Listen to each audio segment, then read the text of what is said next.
Hi, hey, hello, it's Sunny, and welcome my music peeps to an album review. Kendrick Lamar, K-Dot, Mr. Morale, is the legendary modern hip-hop GOAT right now stealing the scene. And I've only just discovered his music this year. Oh, brother, this guy stinks! Now, growing up as a young real, I liked hip-hop, old school hip-hop for correction, yet the new stuff I downright hated, and though I've become more wise and seeing how some of it is pretty good. Wow, man, Kendrick Lamar is on another level of amazement, and so what better yet than to dive into his world-famous all-time classic, critically acclaimed and successful album release, regarded as one of the greatest music projects ever, and Kendrick Lamar's To Pimp a Butterfly. Let's review. Free, living in captivity, raised my cap salary, celery, telling me green is all I need. Evidently all I seen was spam and raw sardines. This dick ain't free. I mean, baby. When it comes to the formation of this project, what happened to Kendrick is pretty much to put the word out there that we back up. Understand me? We back up. And the whole squad, ranging from so many talented lyricists, producers, and artists across the industry, aided into his vision for TPAP.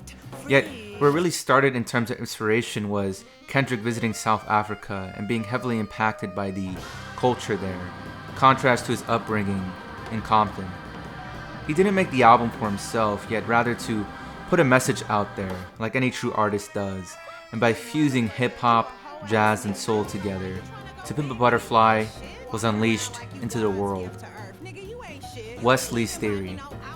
If this ain't how you open an album, then I don't know what the hell to tell you, because god damn does this song perfectly set in the sound, tone, and mood of this record just right. The funky production and mix goes insanely hard with a very addictive sound and the writing at its core that just showcases how Kendrick is different from the rest of music artists by making his writing complex, rhythm-inducing, and just hit right home. The song's intentions of exploring America exploiting black people in their money spendings is generally fascinating and greatly conveyed throughout the song to make it effective and kick off the album's themes just perfectly. For Free, fuck, this album's so good already, already a masterpiece. Who does that? Anywho, I love how this song focuses around Kendrick and his seeming girlfriend complaining about total bullshit of him, for him to be arguing back with some banger ass verses, and on the outside it seems that all the song is about is generally just them arguing, yet on the inside it's really the woman representing the spirit of America and how she exploits him, with Lamar firing back as sort of a symbol of the American people. Clever as hell writing. King Kuta is a pure boss song, exploring Kendrick's upbringing from, in his words, a peasant to a prince to a king, and the overall funky ass, synth heavy, frisky, and bouncy mix is addictive and incredible, with a really fun chorus and overall verses that makes this song feel so empowering and like a walk down the street in style. Institutionalized is a more chill and down low song and overall feel and atmosphere that emulates a moment of nighttime existentialism, with an overall focus on corruption and the rich status, with great features from Bilal, Anna Wise, and Snoop Dogg. These Walls, fuck, so luscious and addictive, which entirely brings home its point of being seductive and sinful, inhaling a desirable nature and excelling its concept of celebrity corruption, and these walls representing a prison cell of the celebrity sphere, is generally creative and effective in sound, especially like this song is actually a drug. I've listened to it 50 times. It is so damn good. Fuck the vibe. That's the real song's name. It's just the letter U, lowercase. Some real shit right here. One thing I've come to appreciate about K-Dot's music is how honest and self-reflective he is in his writing, especially in a couple of tracks across his album, including this one, with him lashing out his negative feelings.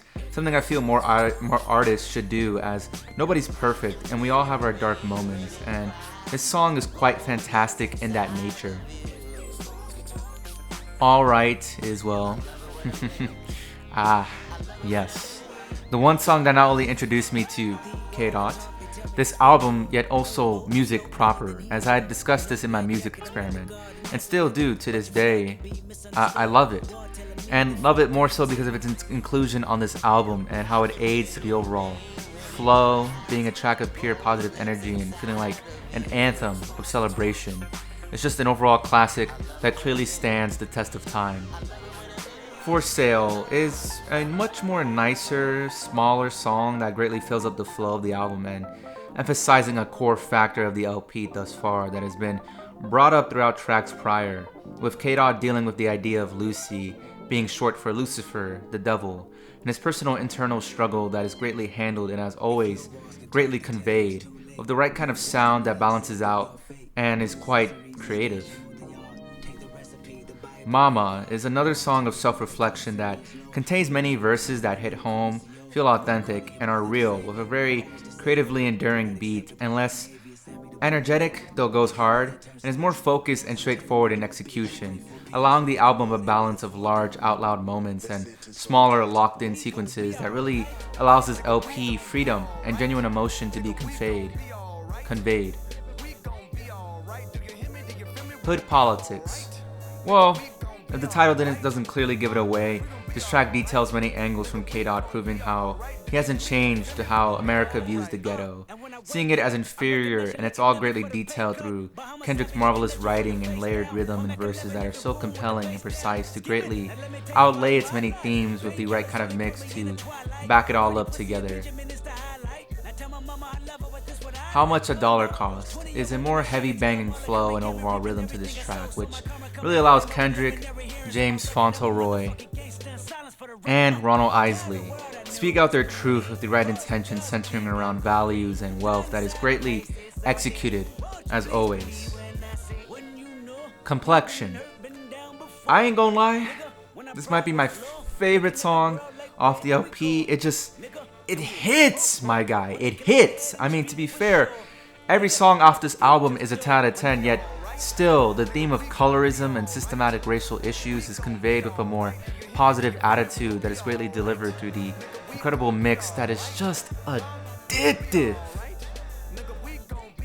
The Blacker the Berry is a song that embodies everything I disliked about modern mainstream hip-hop as a kid, and yet does it right, speaking out a genuine truth and operating as a diss track towards America that gets me enraged, the same as K-Dot, and is greatly effective, the perfect kind of hard and angry hip-hop song. You Ain't Gotta Lie is a great self-reflection song with peer pressure and avoiding it, with a kinetic energy that hits right home. Yes, that's also the name of the song, just go with it. I love this celebration of generally just this song. It's crazy party fiasco with a crowd and K-Dot leading them on with self-love, and how the first half is a song, yet the second is just completely off. It just has Kendrick say some straight shit that I adore and greatly leads us into our closer. Mortal Man.